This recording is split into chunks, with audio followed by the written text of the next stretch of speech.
रहनुमाओं की अदाओं पर फिदा है दुनिया, रहनुमाओं की अदाओं पर फिदा है दुनिया, इस बहकती हुई दुनिया को संभालो यार। खुला है झूठ का बाजार, आओ सच बोले, खुला है झूठ का बाजार, आओ सच बोले, न हो भला से खरीदार, आओ सच बोले।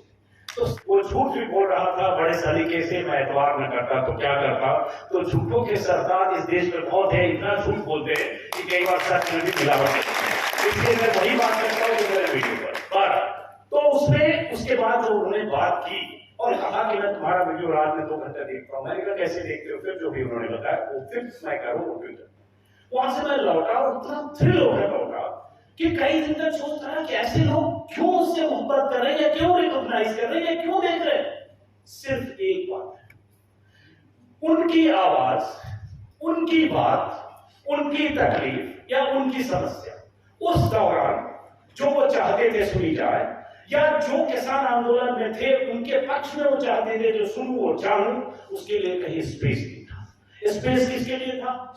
हरियाणा के कृषि मंत्री जेपी दलाल के लिए, अगर नाम सही बोल रहा हूं कि किसान है मरेंगे ही। जब इतने लोग बैठे हैं, इतने हजार लोग बैठे हैं, तो 100 लोग मर गए तो क्या हुआ? किसानों की मौत पर, किसानों की मौत पर ऐसे ऐसे बयान उस दौर में आते रहे। तो इसलिए वो किसान सिर्फ ये सोचता था कि ये आदमी मेरी आवाज पहुंचा रहा है, या मैं जिनकी आवाज सुनना चाहता हूं वो आवाज इधर पहुंचा रहा है। तो सही कारण देखा होगा, हमने कोई बड़ा बहुत ही बुनियादी रिपोर्टर का काम, जो शायद 56 साल आज मेरी उम्र है, रिटायरमेंट से 3-4 साल पहले अगर सरकारी फाइलों के हिसाब से देखें तो जज साहब लोगों का 65 साल है सुप्रीम कोर्ट में, लेकिन उस हिसाब से देखूं तो ये काम तो मुझे 30 साल पहले करना चाहिए था, या 30 साल 25 साल 26 साल के रिपोर्टर करते। बहुत बेसिक काम, बार बार कहूंगा, कोई ऐसी चीज नहीं की जिससे मैं इस अवार्ड का हकदार बन गया। बहुत बेसिक काम जो उनको लग रहा था कि कोई उनकी आवाज नहीं पहुंचा।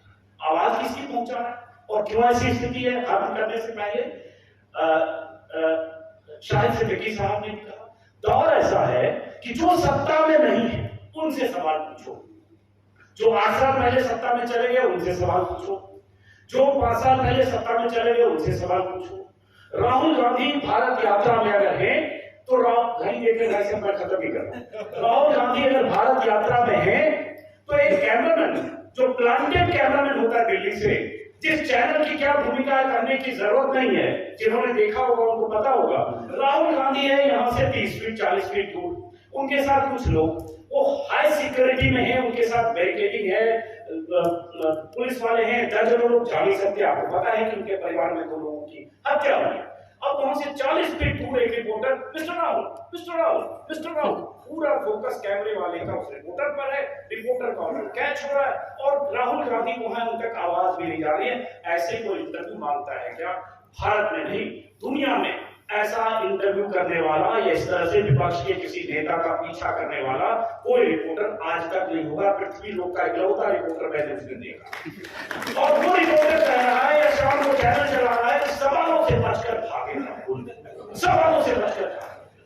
जिसको सवाल का जवाब इस देश में देना चाहिए, जो 8.25 साल से देश की सत्ता पर है, जिनसे सवालों की बहुत लंबी लिस्ट हो सकती है, वो सवाल बता के प्रशांत कनौजिया ने, उनसे तो आप सवाल नहीं पूछते, काल्पनिक सवाल भी नहीं पूछते, दूर से भी नहीं पूछते, ट्विटर पर भी नहीं पूछते। एक और बात कह सकते हैं, कुछ तो मजबूरियां रही होंगी, यूं ही कोई बेवफा नहीं होता, मालिक का शिकंजा, संपादक का शिकंजा नो होगा।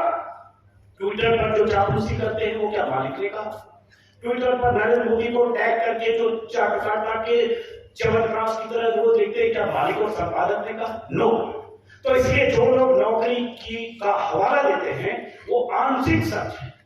जो डिबेट में कोई एंकर जहर फैलाता है, बार बार किसी धर्म विशेष को टारगेट करता है, यहां तक कि दानिश सिद्दीकी की मौत के बाद 50 ऐसे चैनल में काम करने वाले पत्रकार, उनकी क्या भूमिका थी मैंने देखी है ट्विटर पर।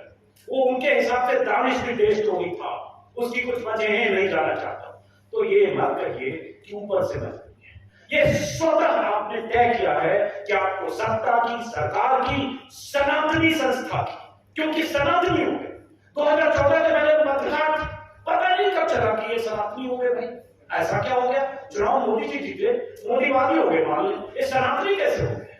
त्रिपुंडधारी, लड़ाक में लगा, सब कहा हमने मोदी सरकार की पालकी धोई थी। तो हम लोग तो आइसोलेशन में, कई बार लगता है कि चलो इतनी बड़ी भीड़ में 4 लोग बच गए, लेकिन वहीं से चीजें बदलती हैं जब लगता है कि नहीं, जनता में ऐसे लोग हैं जो आपकी आवाज को सुनना चाहते हैं, आपकी आवाज उस तक पहुंचे और अगर बन पाए तो चलिए तो सार्थक है। किसान ट्रस्ट ने रिकॉग्नाइज किया दौर जिहाद का, जमीन जिहाद, अवार्ड जिहाद भी इसका कोई नाम दे सकता है शायद, अवार्ड जिहाद, जमीन जिहाद, लैंड जिहाद, पता नहीं कितने तरह के जिहाद, एक जिहाद का जिक्र कर रहे थे शायद। ये दौर ऐसा है कि आप अगर अपनी आवाज ऐसी बुलंद रखें जो सत्ता को असहज करती हो, तो सत्ता में सिर्फ ये मत समझिए कि 333 सांसद मोदी जी के हैं, 1300 विधायक मोदी जी के हैं, कुल 400 सांसद है विधानसभा राज्यसभा मिलाकर, सिर्फ ये मत समझिए। उनके साथ वो सैकड़ों पत्रकार भी हैं और वो दर्जनों चैनल भी हैं जो आज की तारीख में मॉडिफाइड हो चुके हैं, और उनसे भी हमें जूझना है। उनकी नफरतों का शिकार बनते हुए अपने हौसले को बनाए भी रखना है और देखना कि कप्तान लड़ते हैं। और रूपरेखा वर्मा जी जा चुकी है, जब उनके एक वीडियो देखता हूं ट्विटर पर कि एक महिला अकेली एक पर्चा लेकर लखनऊ की सड़कों पर बांट रही है, तो बहुत हौसला मिलता है। मैं उनसे उनका अंदाजा ले रहा था, फिर लगा नहीं, इसका मतलब तो 17-18 साल तो अभी हम भी कुछ कर सकते हैं, और 17 कितने दिन तक ये सब चलेगा, कभी तो बदलेगा, उम्मीद पर दुनिया कायम है। पता नहीं क्या क्या बहकाए गए लोग जो ऊपर से नैतिक मिलता था उसी के हिसाब से तमगा देते थे। उनमें से बहुत सारे एंकर्स उस दिन गाजीपुर बॉर्डर पहुंचे थे 28 साल, और मेरे लिए बहुत दुखद था ये देखना कि अचानक वो सब चेहरे वहां डोमिनेट कर रहे हैं, और मैं उस आंदोलन को बिखरता हुआ देख रहा हूँ, जिसे मैं मानता था कि वो लोग हैं जो अपने हक की आवाज के लिए बैठे हैं।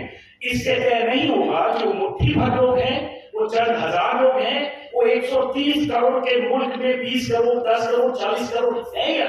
लोकतंत्र में मतलब होता है उसके नंबर से नहीं होता है, प्रतिरोध की आवाज से होता है, जैसा कि जज साहब।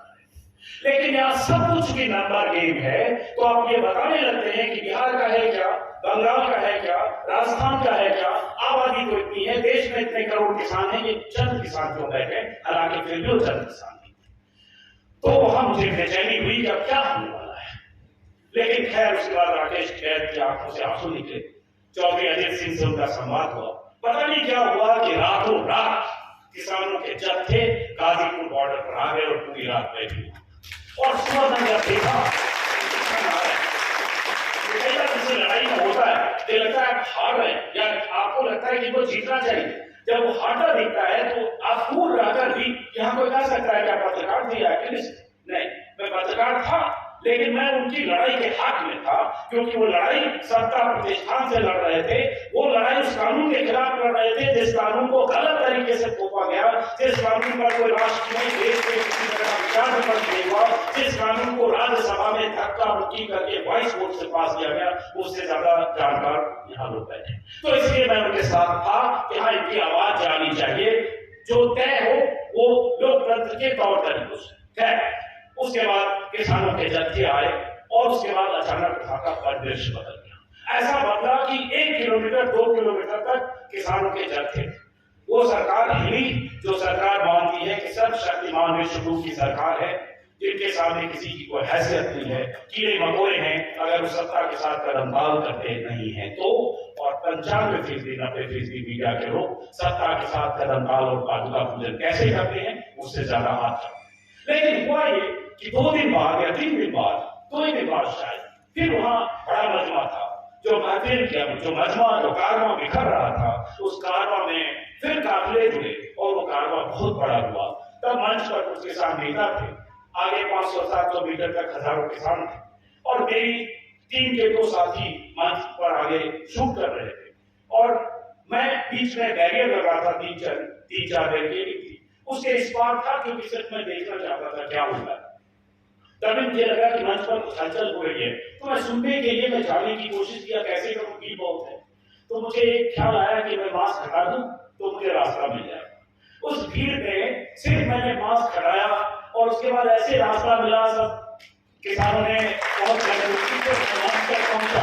एक नई बात जो मेरी जिंदगी की पूंजी है, जो मैंने कहा, और ये इतनी बड़ी पूंजी है कि कल को 6 महीने जेल भी जाना पड़ेगा, तो ये मेरे लिए मेरी याद जो मुझे ताकत और हौसला देती है।